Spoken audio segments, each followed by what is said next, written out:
Good day. Today, our subject is a region of the southern celestial hemisphere known as the constellation Puppis. Now, this is far more than an arbitrary grouping of stars. It is, in fact, a dense river of the Milky Way, rich with the echoes of ancient mythology and, more importantly for our purposes, the tangible, physical precursors to a future cosmic cataclysm. Let us begin our examination. This phrase truly encapsulates the dual nature of our subject.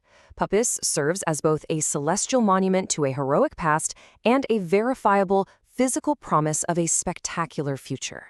Throughout this analysis, we will deconstruct this very duality. Our inquiry will be structured as follows. We will begin with its mythological origins. Then, we will proceed to its fundamental astronomical parameters. From there, we will tour its most significant stellar objects, investigate a pre-supernova system, and revisit the myth's conclusion. We will finish with a practical guide for direct observation. To properly contextualize Puppis, we must first examine its history. You see, in antiquity, Puppis did not exist as an independent constellation. It was merely a fragment of a much larger and now obsolete celestial construct.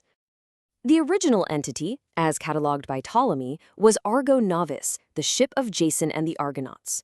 It was, however, immense, simply too large to be practical for the increasingly precise star charts of the 18th century.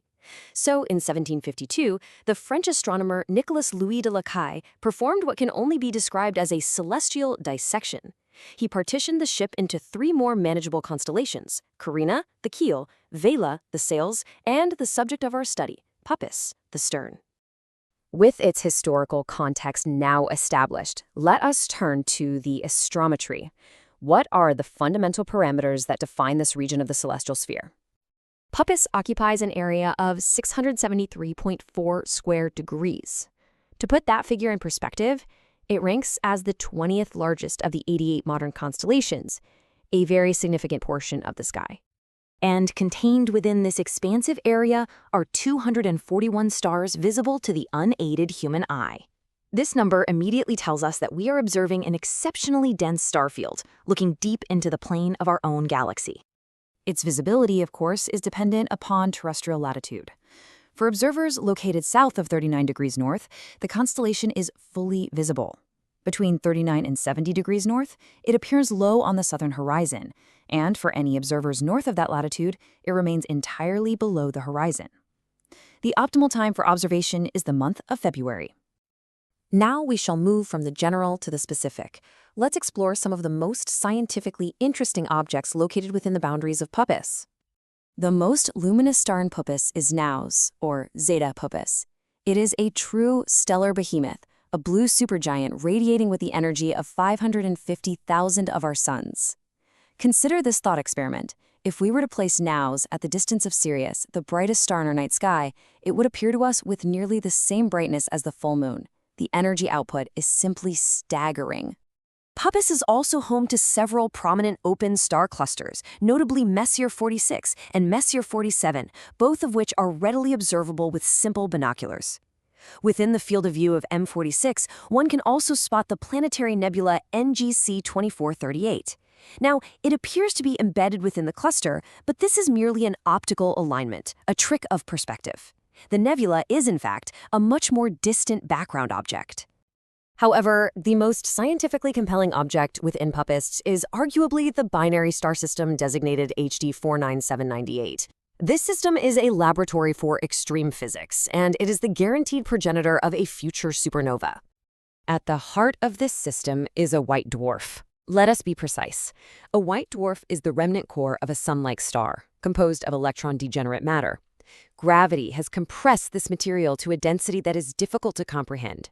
Imagine taking the entire mass of our sun and crushing it down into a sphere the size of the Earth. That is the physical reality we are dealing with. And the white dwarf in this particular system is one of the most massive ever discovered, clocking in at 1.28 solar masses. This value is critically important because it places the object perilously close to the theoretical maximum stable mass for such an object. It is, quite literally, on the brink. The extreme dynamics here are further illustrated by its rotation. X-ray data reveal that this white dwarf completes a full rotation on its axis in a mere 13.2 seconds. This extraordinary rotational velocity is a direct consequence of the conservation of angular momentum, as it strips or accretes matter from its binary companion. The fate of this system is therefore physically inevitable. The process is as follows. 1. Accretion. The white dwarf's immense gravity pulls matter from its companion, steadily increasing its own mass.